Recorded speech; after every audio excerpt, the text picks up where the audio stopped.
We explore revolutionary expansion of mind, body, and soul every Thursday at 8 a.m. Pacific, 11 a.m. Eastern on TransformationTalkRadio.com.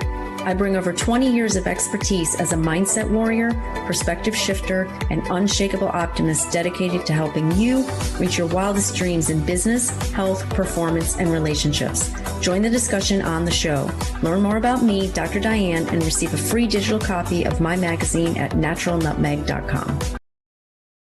Living a life by design. It's the journey back to you and living 365 days of purpose with host Esther Graham. Tune in every second and fourth Friday at 11 a.m. Pacific. Discover that what is possible is already in you. God designed a phenomenal life for you. At Living a Life by Design, Esther helps you ignite the energy behind your personal journey. For more information, visit fddwomen.com.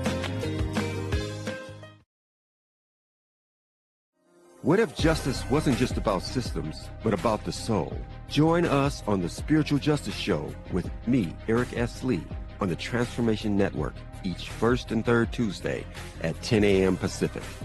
We bring together leaders, healers, and change makers to explore a new vision of justice, restorative, transformative, and deeply spiritual. Find out how spiritual justice could be your missing piece to transformation. Step into a new era of leadership. Get Mindful Leadership, Transforming Lives with me, Singh. Tune in every Tuesday, noon Pacific time on TransformationTalkRadio.com, where purpose, mindfulness, and passion converge to redefine what it means to lead in today's world. Each episode is your gateway to transformation. The world needs better leaders. Become one. Your leadership journey starts here. Visit SinghPowerUpCoach.com. Don't just lead, transform, join the global movement. What if? Good morning. My name is Orly Cormier, and welcome to the Intentional Wellness Parenting Show, where we set an intention to create healing and wellness every living day. Let me ask you, have you felt sometimes that life is just hard? Wonder if I told you that our life is actually meant for joy, fun, and good health. Of course, it doesn't just happen. But the first step to getting there is to believe that good health is possible and to envision what you would love. From there, we can choose the simple health habits that give our minds, bodies, and spirits the nourishment it needs to work well. Over 2 million people in the U.S. will be diagnosed with cancer this year. Between 600,000 and 1 million are preventable. Our genes are not our destiny, yet our epigenetics can be affected by environmental factors. Therefore, the best time to make a difference is now. So let's dive right in. Well, hello, everyone. Welcome to Intentional Wellness Parenting, and I'm so glad you're here. And as we're building this community of like-minded parents, and, we're starting a new academic year. Some school systems have already started. I know up in the northern part of the country, oftentimes they don't start until after Labor Day, but most schools are starting right about now. And with the new academic year coming, oftentimes it can be a little bit overwhelming, especially in the setting of the amount of stress that everyone is dealing with in our world, not only with the conflicts around the world, but also with the weather events that are happening, the fires out west and some of the floods in the Midwest, and the very different climate conditions around the world with the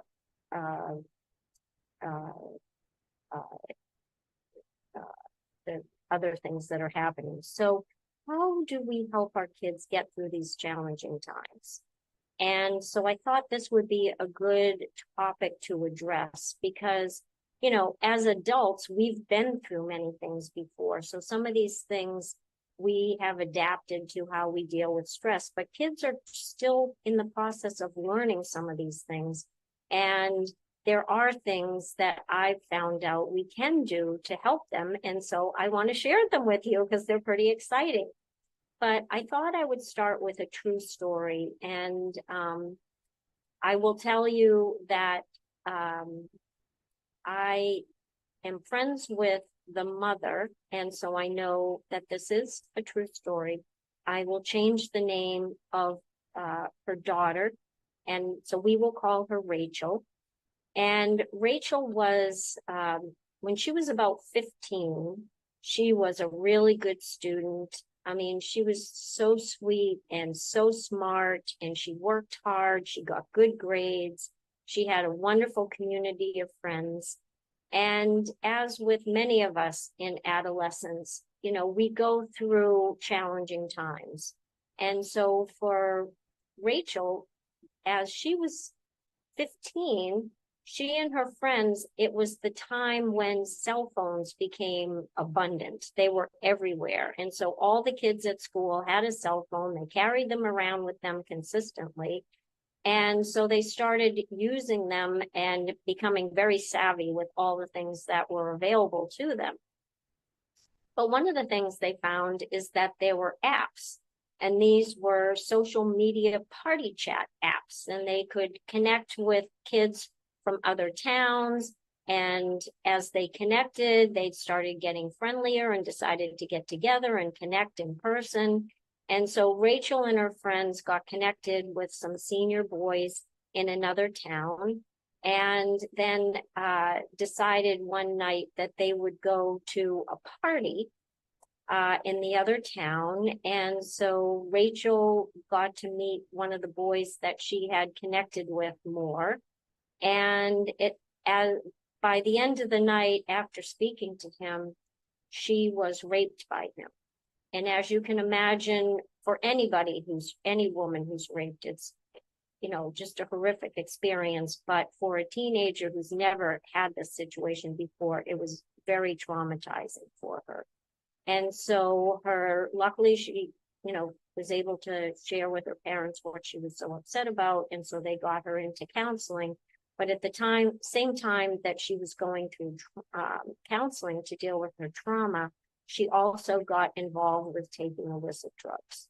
And she was able to access these drugs via an app on her phone. And unbeknownst to me, I'm learning all this stuff. Some of these apps on the phone where they could access these illicit drugs are on Facebook, Instagram, TikTok, and Snapchat. And so she started getting drugs, you know, she would order online and the drugs would be mailed to her. And I will say that these drug dealers on these apps and social media sites, they're very savvy. They usually will only stay on for about 24 hours to try to make it harder for law enforcement to catch them. So anyway, Rachel started ordering cocaine. And one day when she was 18, unbeknownst to her, when she ordered the cocaine on this app on her phone, it was laced with fentanyl.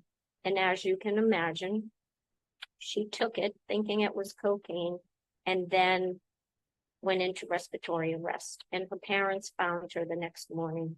And I can't imagine how devastated they were to find their daughter dead.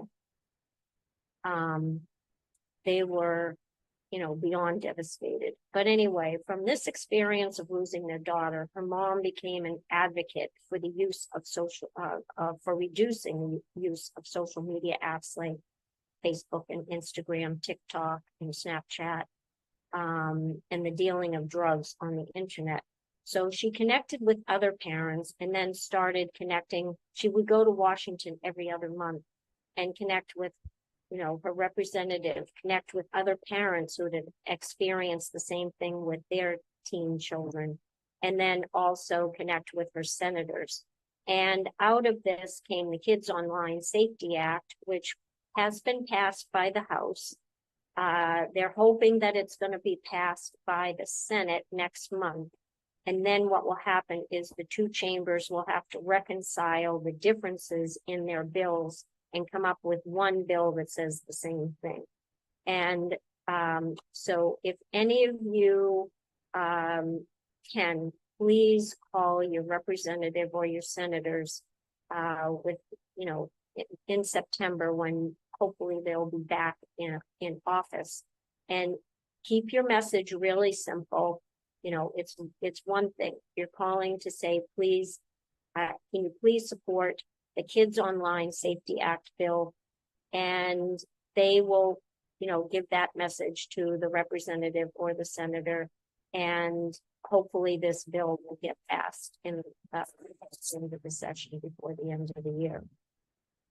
And I, as a mom, I can't imagine what this mom went through with the loss of her precious daughter. But what I will say is I admire her so much for her courage, that she took this tragic experience and she found a mission and a purpose to go and try to help prevent this from happening to other kids and other parents by, advocating for this online social media safety. To really, the bottom line is it gives her daughter's life meaning, even though she isn't here anymore. She did start a foundation in her daughter's name, and it's a wonderful organization. And I think, I applaud her for all this hard work that she's done. So with that said, what can we parents do to help bring a sense of safety and well-being to our kids? Because this is something that hopefully we won't have, this is going to happen to other families, but we want to minimize this as much as possible, because social media is so in our face all the time and so available. So and the stress in the world is everywhere. I'm feeling it. And as an adult, as a parent, I'm feeling it. So if I'm feeling it, imagine how much more acutely our kids are feeling it. So as a mom, I know that we're the health managers of the home. We're the nurturers. We're the caretakers. We know our kids better than anyone. And the dads are the supporters. They're the protectors. But I will say there are some dads today who are becoming the caretakers of their kids. They're the ones staying home while their wives go to work. And so those dads actually know their kids better than anyone.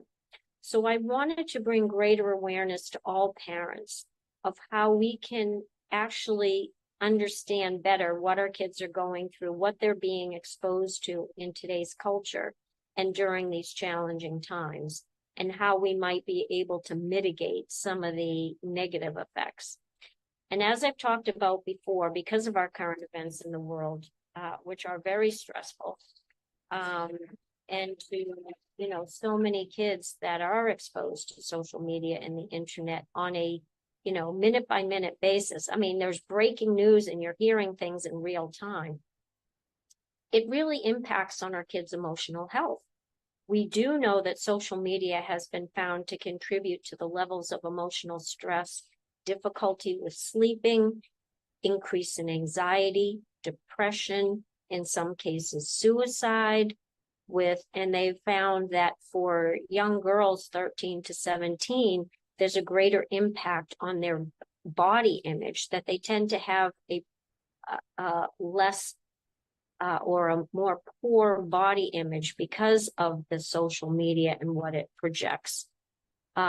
Eating disorders, low self-esteem, especially when they're on these apps for 3 or more hours a day. And when you're carrying that phone around with you all day long, 3 hours can add up pretty quickly. So luckily, there are states which are passing laws to say that kids cannot take their phones into the classroom. They have to leave them in their locker. And this is a good thing, because at least while they're in the classroom, they're not on their phones, because sometimes all it takes is changing our patterns, right? And even changing our patterns so they're not in the classroom may carry over to other things. And at home, if we say we can't, we want to have more connection at dinner time, let's leave our cell phones aside. That can also be helpful to reduce the amount that they're getting into a habit of using their cell phones constantly. And as you're probably realizing, some of these situations, it is very helpful to have open communication and connection and dialogue with our kids. I mean, that's something that's super easy when they're little, right? I remember when my daughter was little, we'd meet somebody new and she'd say, "This is my mom." Then when she became a teenager, it was like she wanted to hide if anybody that she knew was around when I was around. And this was the thing that I will share with you honestly. When I was a first-time parent, and my daughter was 13 or 14 and she was becoming a teen, I just thought to myself, oh, she's getting older. She's getting more independent. She doesn't need me as much. No, no, no. Nothing could be further from the truth. In fact, they need us more. And even though they are becoming independent and pushing us away, it's because they need us more. And they need to continue to have connection and communication with us. So the more we can practice that when they're younger, it becomes a little bit easier when they're trying to pull away and actually need us more. And if we can just have some connection with them so that if things do happen, they feel more comfortable coming to us and letting us know what's bothering them, so that we can be their advocate. We can help guide them through these challenging times. Because, a lot of times kids today, they feel lonely. And so just to continue to connect with them can be really helpful. So what else can be done to help our children cope with these stressful, challenging, and traumatic situations? Well, one of the things that can be extraordinarily helpful, as I talk about all the time, I love to talk about it, is developing positive health habits. And that doesn't happen overnight. It's a process, but we just have to begin. And so today, I thought it might be helpful if we tried some mindfulness meditation, because one of the things that's been found is even though all this stress in our world, the conflicts in different countries, the weather events, is programming our brain for stress and wiring it for stress, we can actually undo that and rewire our brains for resilience. And if we can do that with our children, we are going to be enormously helpful to them, because this is what mindfulness meditation can help with. And we'll, talk a little bit more about Richard Davidson and Cortland Dahl and the work that they've been doing about how we can rewire our brains for resilience. But one of these good health habits, I thought we could actually practice together today. And I'm going to lead us through a mindfulness meditation. And for those of you who have done this, you know how beneficial it is and how good it helps you to feel after you've done your mindfulness meditation. But for those that haven't done it, I would say just give it a try. I will explain what we do, and then you can follow along. And my experience is that until you've done it for about 3 months, you're probably not going to notice any difference. But for those who have done it before, because I remember when I first started mindfulness meditation, and I would put my timer on and I would sit back and close my eyes and do the meditation for 20 minutes. And 20 minutes later, the alarm would go off and I'm like, okay, whatever, don't feel any different. And then 3 months into it, one day, as I was coming out of the meditation, I could feel my energy level coming up. And I felt so peaceful and so calm. And there was such this wonderful renewed energy inside of me. And I was like, now I know what they're talking about. So I hope that you can hold on to that thought. And, if you haven't done this before, I don't expect that you're going to feel any different when we finish, but just remember that if you continue this on a regular basis, and ideally it's 20 minutes a day, once you get it and you start feeling that relaxing feeling after doing the meditation, even if you only have 5 minutes a day, it's beneficial for 5 minutes a day.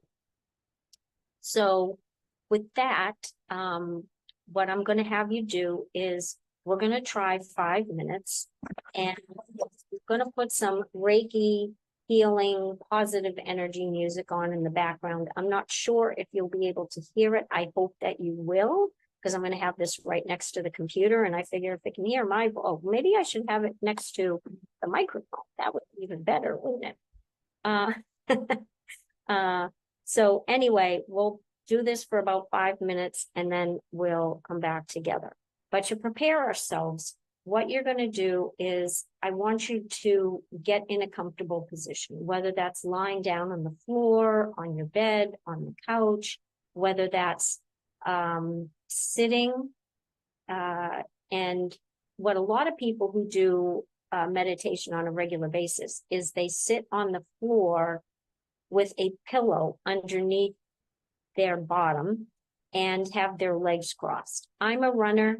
That would kill my knees. So I always sit in a chair. I have the back of the chair supports my back. I sit up straight and tall. I put my hand and my feet touch the floor, which is great being short, that my feet actually touch the floor. And then if you have high blood pressure, you want to put your palms down on your thighs. If you have low blood pressure, you want to turn your hands over, have your palms facing up towards the sky. Okay. And you're going to, throughout the entire 5 minutes we do this, all you're going to do is take deep breaths in through your nose and out through your mouth. And as you take a deep breath in, you're going to visualize and feel divine universal energy coming in through every pore of your body, collecting in the area right behind your belly button, which we call the lower dantian. It's like your battery pack that allows you to have energy available at any time throughout the day when you need it. And then as you exhale, you're going to visualize and feel that anything that no longer serves you is leaving every pore of your body, coming out, transforming into beautiful butterflies, going happily back to the ends of the universe. Okay? Does that sound good? And what you can do is on the inhale, in your mind, say Ram. And on the exhale, in your mind, say Om. And the reason that we do that is they are two sounds that really have no meaning. Because if we use the word carrot and stick, that would like ignite our brain into stress. But we use Ram and Om, have no meaning. So it just brings you to a calm and peaceful state. So what I'm going to have you do is get into a comfortable position, whichever way you feel works best for you. Put your hands on your lap, as we talked about, down if you have high blood pressure, up if you have low blood pressure. And if you feel comfortable doing so, closing your eyes, and we're going to do a couple minutes of peaceful meditation music. Okay, take a deep breath in through your nose and out through your mouth.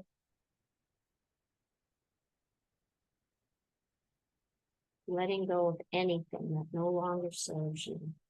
Deep breath in and out through your mouth. And just continue with that.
Okay.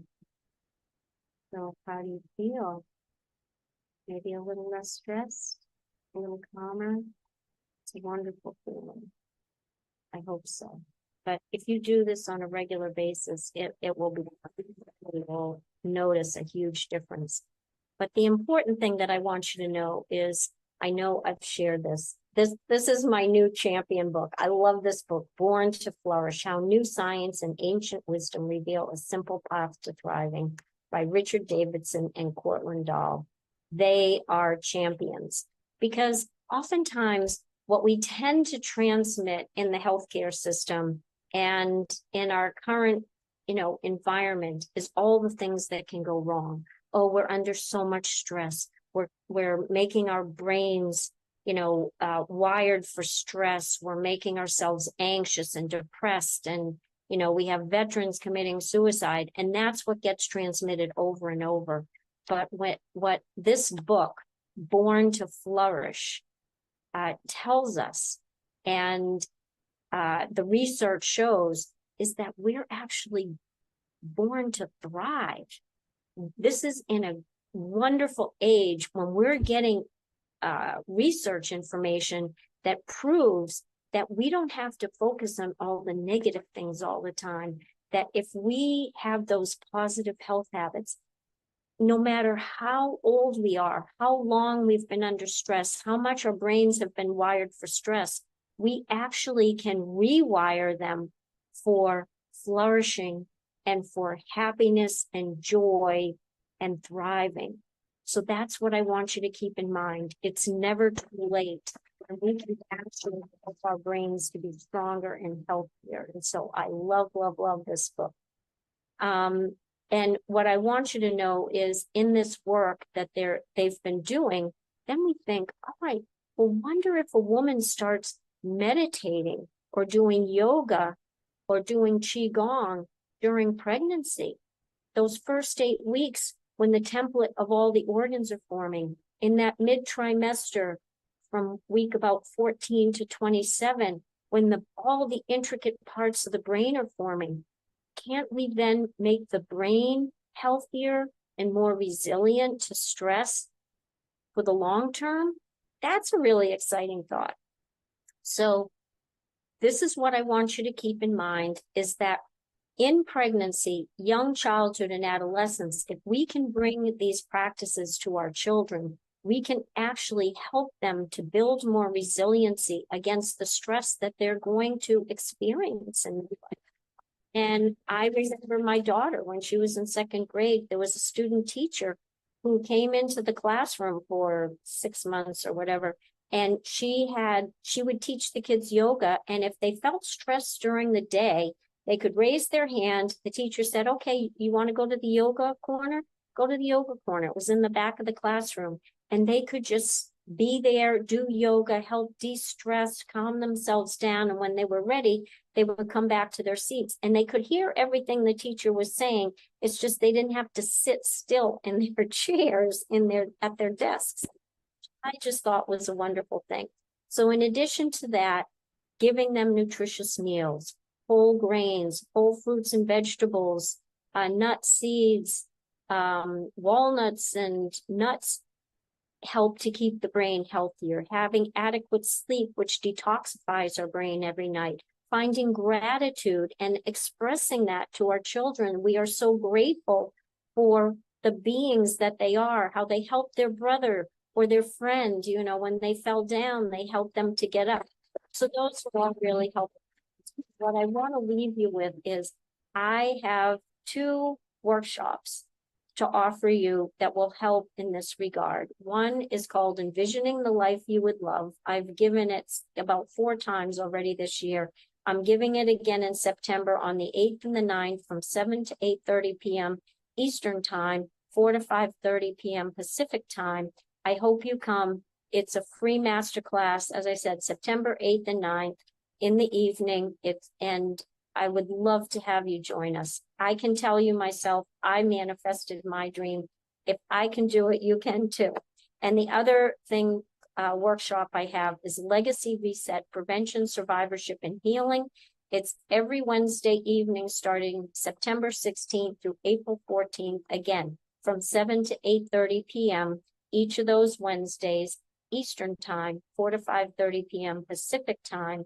And this is where we're going to talk about how people who have a personal or a family history of cancer can reset their health habits to give themselves a better chance of staying healthy, surviving, preventing cancer, not only in themselves, but especially their kids. If we start before we get pregnant and then continue when they're young children and adolescents, can have a great impact on giving them longer, healthier lives. So go to my website, OrallyCormier.com. I would love to have you there because I realized after 41 years of acute care oncology, 30 to 50% of those cancers didn't have to happen. And if I can be of service to you, that's what I would love to do, to help you to be healthy and strong for the long term. So you can do more of what you love and spend less time being sick. So I hope you'll come, sign up, and we'll hopefully see you. Okay? Okay.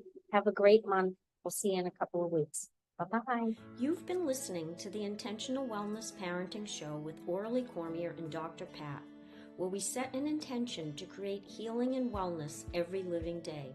Tune into Transformation Talk Radio every third Tuesday of each month at 11:30 a.m. Pacific and 2:30 p.m. Eastern Time for more guidance and support. Beyond this, I offer workshops to focus on your good health while reducing risk of disease, especially cancer, so you can do more of what you love and spend less time being sick. What I know for sure is that this is especially beneficial for couples who are pregnant, have young children, or teens, as you will give yourself and kids the greatest chance of living a longer, healthier life. So please join us at the Intentional Wellness Parenting Show. For more information, visit OrallyCormier.com.